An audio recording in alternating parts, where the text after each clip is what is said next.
everybody, here we go. Welcome to the newest episode of Deals and Deadlines with the super agent himself, Hadley Engelhardt. I'm Matt Chernoff. A little Zoom edition of the program. Listen, schedules are schedules. You can't control that Hadley's one of the busiest people I know, so we have to accommodate for his needs. He's got a Brett Favre, jersey on the wall. That tells you his importance. I will remind you guys, if you're new to the podcast, we do all things sports business here. So if you want to hear about all the things in the sports business world, you can always subscribe to the pod with new episodes dropping each and every Friday and available on the 680 The Fan YouTube channel. All right, Hadley, this is one of your favorite times of the year.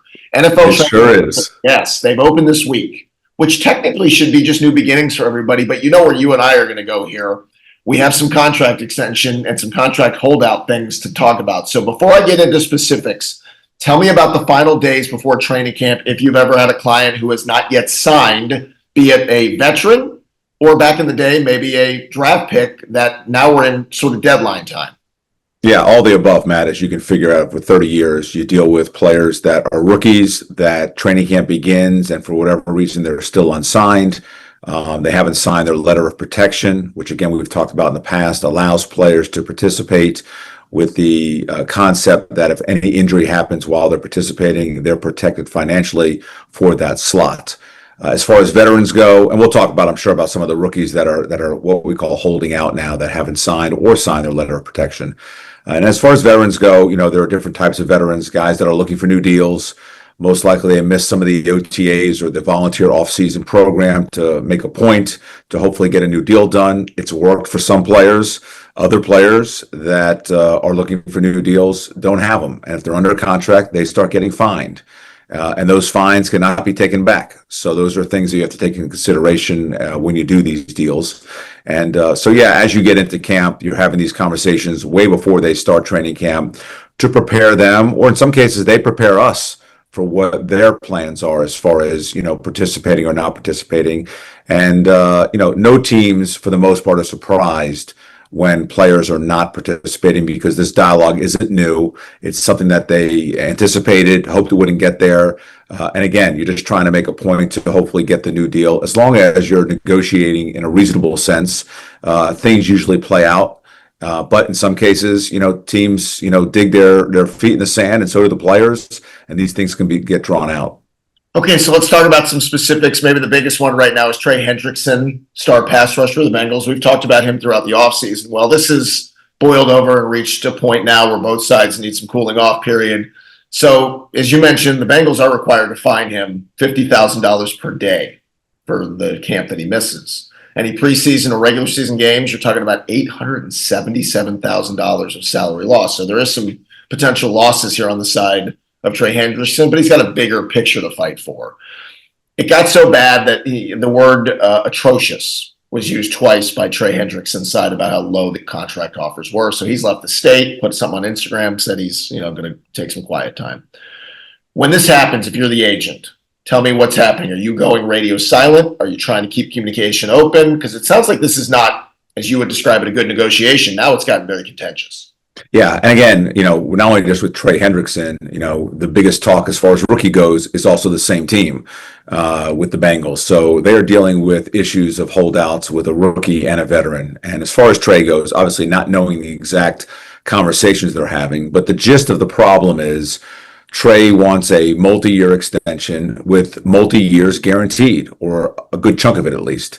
And the Bengals appear to be, hell-bent on just guaranteeing this year and not really much of future salaries. And if you look at comps and you look at his stats, he falls in line with guys that have multi-year deals with a big chunk of it being guaranteed. But the Bengals are old school. We've talked about it before. I've gone on record and said of all 32 teams, probably the toughest team to deal with that still doesn't get it, as we call it in our industry, is the Bengals. And so anytime we get a player drafted by the Bengals, we go, oh boy, and down the road, it's just going to be a problem. And now we see with rookie stuff that they are not willing to do stuff language-wise that other teams in that area are doing. And that's the research we do. I mean, it's not, we're not reinventing the wheel, even with a veteran like Trey or a rookie like Stewart. We are looking at what were prior deals like in this area. How have the Bengals handled players in similar situations? And so you take those stats, you take those numbers, and you try to negotiate at least we do, in a reasonable way without the media getting involved. But now they are involved. I mean, Trey went to Cincinnati for training camp, and then things weren't changing. He got on a plane and flew back to Florida, posted stuff on Instagram. So it's, he's just trying to get the deal done. And if things aren't going away in a nice, calm manner, you always have the media on your side. And in his case, the media is going to be on his side because he's asking for comp deals that are similar to what other players like him have gotten. And I'm assuming that's what he's asking for, nothing more, nothing less. And it's reasonable. Well, I would also add this. They'll be on his side because, as you mentioned, Cincinnati's got a history. Cincinnati's got a bad reputation when it comes to doing this stuff. So there's the Trey Hendrickson way of not showing up, going on Instagram. Micah Parsons spoke to the media. Micah's finishing up his rookie deal. He mentioned, and this is a quote from Micah, some teams, like Max Crosby with the Raiders, they knew they were coming up and they took care of him. Must be nice. So very passive aggressive, but let me get my message out there.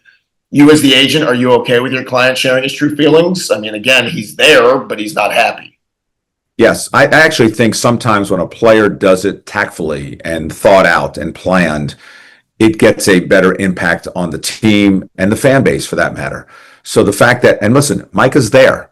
So again, unlike Trey Hendrickson who left, Micah's there and he's pointing out the obvious. I mean, the Cowboys have taken care of other players. And if you're not going to take care of a Micah Parsons and that caliber of player and that type of leadership, then what kind of message are you sending to future draft choices and future players that, hey, I'm the best there is at the business and they're not willing to take care of me. Now, that being said, we don't know what he's asking for.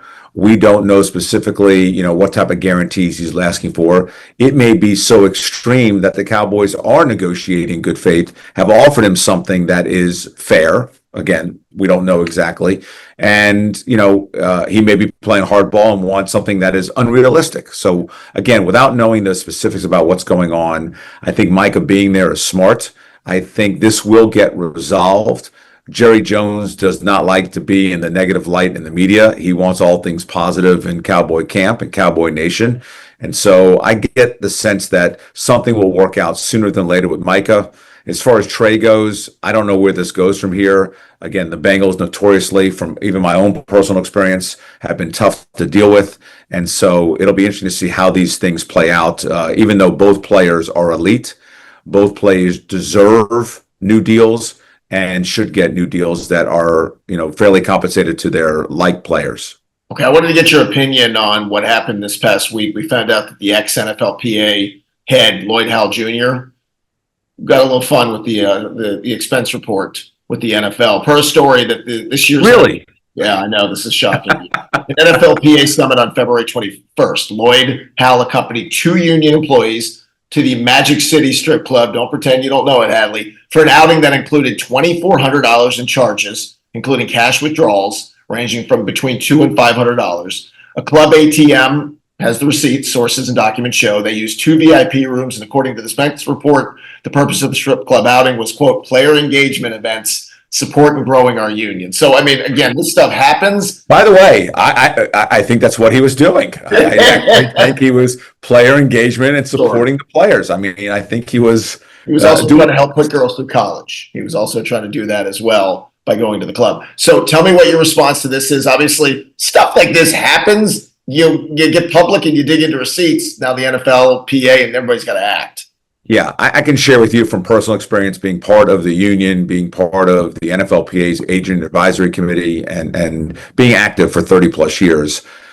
People in the agent community were very surprised about Lloyd's hire to begin with and the way he's handled things from day one. So there's a lot more than just this strip club incident that is the reason why Lloyd is no longer employed by the NFLPA. It goes back to when he took over.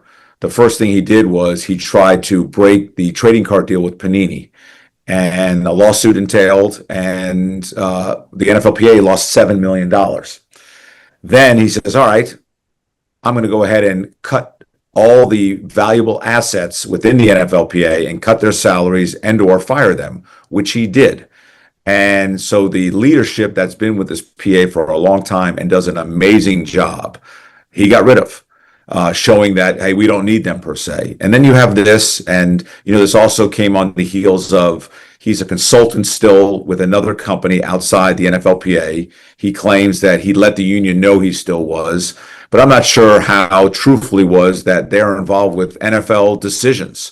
And so he's earning funds from the NFL in theory, through this consulting, and also supposedly protecting the players when you have a conflict of interest. And then I think the strip club incident kind of put it to light that, all right, it's time to move on. And listen, he just gave up. I think he got paid $3.5 million last year, not including whatever consulting he was doing on the side. And so I know there's been a lot of mixed feelings. I haven't enjoyed the working relationship with him. He's kind of been very standoffish personally, and I didn't think it was in good hands. But, I didn't know all these other things were going on, and I knew about the lawsuit with Panini, but these other things and taking guys to strip clubs and things like that, you got to be smarter, always be smarter, especially in 2025. I'm surprised this hadn't gotten out earlier with social media, that he and a bunch of NFL players were there doing stuff. Even if there was nothing wrong, the appearance is wrong. And we've talked about that before. In today's world, when the appearance is wrong, you're guilty, and it's very hard to prove that you're not guilty. All right, coming up, we'll talk about Rob Manfred, the commissioner of Major League Baseball, who had something very interesting to say about the future of the game, the future of the business of baseball, plus another good showing for the WNBA, and this time Caitlin Clark's not in the middle of it. We'll talk about the business of that coming up next on Deals and Deadlines. All right, we continue with this episode of Deals and Deadlines with Hadley. I'm Matt. I'll remind you guys, please subscribe each and every Friday. New episodes drop of Deals and Deadlines on any of the audio podcast platforms. And again, you can watch it on the 680 The Fan YouTube channel. All right, Hadley. So we've got Rob Manfred, the commissioner of baseball, who says the state of baseball is no longer sustainable. The commissioner is calling for sweeping overhauls to the league's economics as the regional sports networks crumble and competitive balance continues to bring concerns around baseball. This is also as we're waiting on the new structure of the TV deal. Now, is he being hyperbolic, or is what he's saying here have some merit? Well, I think we've talked about this before. Of all the major sports, the one that has been struggling from a viewership and a financial standpoint has been Major League Baseball. The fact that they don't have any sort of salary cap, and the rich just get richer. And I think it's, personally, I would love to see some different structure with Major League Baseball. I'd like to make it where there's an opportunity for all teams to compete, not just with the draft, but through free agency and having a competitive financial balance. The problem you're going to run into is you're going to have a good chunk of the owners to agree with this. And this is not the first time they brought this to the forefront of trying to establish other financial parameters, because they're losing in media rights. They're trying to find new media partners. There's some regional media issues as well. And the game is healthy. The game itself is healthy. The young stars are doing well. The older stars are doing well. The historic teams are doing well for the most part. So there's a lot of positives going on. And we saw it personally, here in Atlanta with MLB All-Star Weekend, not just the game itself, but the home run derby, the futures game, the celebrity game. There was a big buzz, definitely here in Atlanta, and there was a big buzz in the national media. That being said, they've got to make changes, and they've known this for a long time, and I don't think it's anything new that he's talking about. I think he's also in a position now